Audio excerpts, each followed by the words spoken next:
जय माँ लक्ष्मी, जय श्री कृष्णा, जय श्री राधे राधे। भक्ति संसार यूट्यूब चैनल पर आप सभी भक्तों का बहुत बहुत स्वागत है। आज की वीडियो में हम जानेंगे माघ शीर्ष माह के महात्म्य कथा में प्रथम गुरुवार पर पड़ने वाली महालक्ष्मी व्रत की कथा के बारे में। जगत जननी माता की कृपा आप सभी के जीवन पर सदैव बनी रहे, इन्हीं शुभकामनाओं के साथ चलिए प्रारंभ करते हैं आज की वीडियो को। श्री महालक्ष्मी जी की व्रत कथा, गुरुवार की कथा। आइए भक्तजनों ध्यान से सुने श्री महालक्ष्मी की व्रत कथा, गुरुवार की व्रत कथा। इस व्रत कथा का पठन और श्रवण करने से दुख और दारिद्र्य दूर हो जाते हैं। श्री महालक्ष्मी माता की कृपा से सुख संपत्ति ऐश्वर्य प्राप्त होता है, मन की इच्छा पूरी होती है। श्री महालक्ष्मी माता के अनेक रूप हैं तथा नाम हैं। भूतल में वे छाया, शक्ति, तृष्णा, शांति, जाति, लज्जा, श्रद्धा, कांति, वृत्ति, स्मृति, दया, तुष्टि, माता, अधिष्ठात्री एवं लक्ष्मी के रूप में स्थित हैं। उन्हें प्रणाम करते हैं।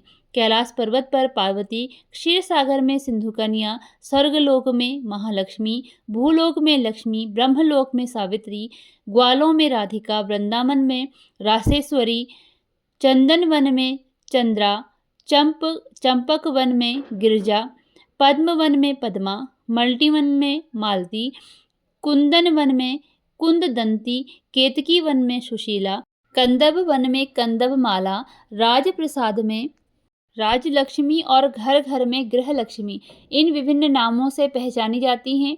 इस तरह सर्वथा चारों ओर सर्वभूत में सुपरिचित माता श्री महालक्ष्मी की यह कथा है। अब हम इसका श्रवण पठन करेंगे।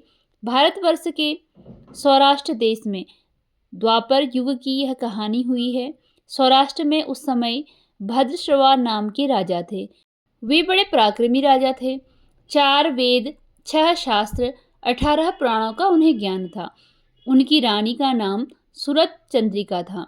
रानी दिखने में सुंदर और सुलक्षण थी तथा पतिव्रता थी। उन दोनों को 7 पुत्र तथा उसके बाद एक कन्या का वरदान मिला था। कन्या का नाम श्यामबाला था। एक बार महालक्ष्मी जी के मन में आया कि जाकर उस राजा के राजप्रसाद में रहे। इससे राजा को दुगनी धन दौलत की प्राप्ति होगी और वह इस धन दौलत से अपनी प्रजा को और सुख दे सकेगा। गरीब के घर अगर रहें और उसे धन दौलत प्राप्त हो तो वह स्वार्थी की तरह केवल अपने ऊपर ही खर्च करेगा। यह सोचकर श्री महालक्ष्मी जी ने बूढ़ी ब्राह्मण स्त्री का रूप धारण किया। हाथ में लाठी लिए लाठी के सहारे रानी के द्वार तक पहुंची। यद्यपि उन्होंने बूढ़ी औरत का रूप धारण किया था, पर उनके चेहरे पर देवी का तेज था। उन्हें देखते ही एक दासी सामने आई। उसने इनका नाम, धाम, काम, धर्म पूछ डाला। वृद्ध ब्राह्मण का रूप धारित माता लक्ष्मी ने कहा, बालिके, मेरा नाम कमला है। मेरे पति का नाम भुवनेश है। हम द्वारिका में रहते हैं। तुम्हारी रानी पिछले जन्म में एक वैश्य की पत्नी थी। वह वैश्य गरीब था। दारिद्र्य के कारण हर रोज घर में झगड़े होते थे तथा उसका पति रोज उसे मारता पीटता था। इन बातों से तंग आकर वह घर छोड़कर चली गई तथा वन जंगल में खाली पेट भटकने लगी। उसकी इस दुर्दशा पर मुझे दया आई। तब मैंने उसे सुख संपत्ति देने वाली श्री महालक्ष्मी की कथा सुनाई। मेरे कहने पर उसने श्री महालक्ष्मी का व्रत किया। श्री महालक्ष्मी प्रसन्न हुई। उसकी गरीबी बहुत दूर हुई। उसका घर संसार दौलत संपत्ति से भर गया। बाद में उस पति पत्नी दोनों परलोक सिधारे। लक्ष्मी व्रत करने के कारण वे लक्ष्मी लोक में गए। उन्होंने जितने साल महालक्ष्मी का व्रत किया उतने हजारों साल उन्हें सुख भोग मिला। इस जन्म में उसका जन्म राजघराने में हुआ है, परंतु वह श्री महालक्ष्मी का व्रत करना भूल गई है। उसे यह याद दिलाने में यहाँ आई हूँ।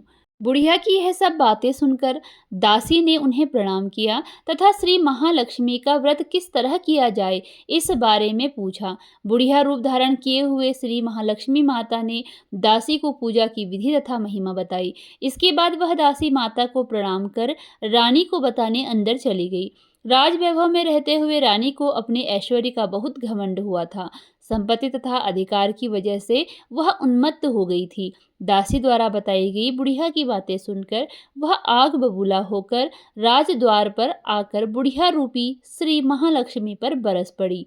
उसे यह मालूम नहीं था कि श्री महालक्ष्मी माता बुढ़िया का रूप धारण किए द्वार तक आई हैं, परंतु रानी का इस कदर रुख बर्ताव तथा अपना अनादर देखकर माता ने वहां ठहरना ठीक न समझा। वे वहां से चल पड़ी। राह में उन्हें श्यामबाला मिली। उन्होंने श्यामबाला को सारी बात बताई। श्यामबाला ने अपनी ओर से श्री महालक्ष्मी माता से क्षमा मांगी। माता को उस पर दया आई। उन्होंने श्यामबाला को श्री महालक्ष्मी व्रत के बारे में बताया। उस दिन अगहन मार्गशीर्ष माह का पहला गुरुवार था। श्यामबाला ने परम श्रद्धा से श्री महालक्ष्मी का व्रत रखा। फलस्वरूप राजा सिद्धेश्वर के सुपुत्र मालाधर से उसका विवाह हुआ। वह धन दौलत ऐश्वर्य वैभव से मालामाल हो गई। पति के साथ ससुराल में आनंद से दिन बिताने लगी। इधर श्री महालक्ष्मी का रानी पर प्रकोप हुआ। फलस्वरूप राजा भद्रश्रवा का राज्य एवं राज कारोबार नष्ट हो गया। यहाँ तक कि खाने के लाले पड़ गए। ऐसी हालत में एक दिन रानी ने राजा से निवेदन किया, हमारा दामाद इतना बड़ा राजा है, धनवान है, ऐश्वर्यशाली है, क्यों न उसके पास जाएं, अपना हाल उसे बताएं, वह जरूर हमारी मदद करेगा। इस बात पर राजा भद्रश्रवा दामाद के पास रवाना हुए। राज्य में पहुंचकर एक तालाब के किनारे थोड़ी देर विश्राम लेने के लिए ठहरे। तालाब से पानी लेने आते जाते दासियों ने उन्हें देखा। उन्होंने विनम्रता से उनकी पूछताछ की। जब उन्हें यह मालूम हुआ कि वे रानी श्यामबाला के पिता हैं, तो दौड़ते हुए जाकर उन्होंने रानी को सारी बात बताई। रानी ने दासी के हाथ राज परिधान भेजकर बड़े ठाट के साथ उसका स्वागत किया और आदर सत्कार किया, खान पान करवाया। जब वे लौटने लगे तो सोने की मोहरों से भरा घड़ा दिया।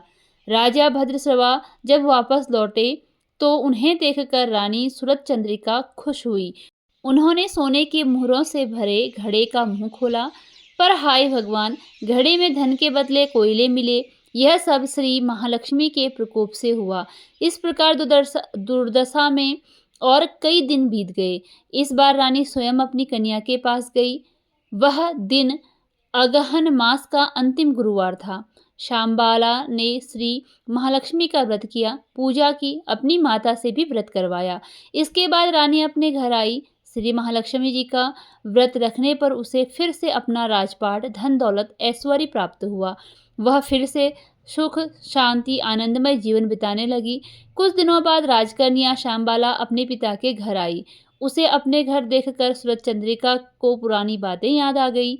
यही कि श्यामबाला ने अपने पिता को घड़ा भर कोयला दिया था और उसे तो कुछ भी नहीं दिया था। इसी कारण श्यामबाला को पिता के घर आने पर उसका कोई आदर आतिथ्य नहीं हुआ, बल्कि उसका अनादर ही हुआ।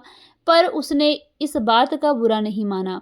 अपने घर लौटते समय अपने पिता के घर से थोड़ा नमक ले लिया। अपने घर लौटने पर उसके पति ने पूछा, अपने मायके से क्या लाई हो? इस पर उसने जवाब दिया, वहाँ का सार लाई हूँ।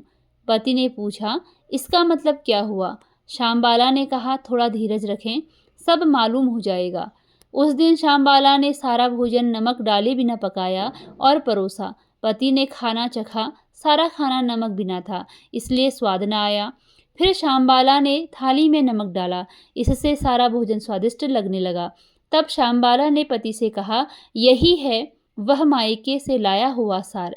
पति को उसकी बात सही लगी। फिर वह दोनों हंसी मजाक करते हुए भोजन करने लगे।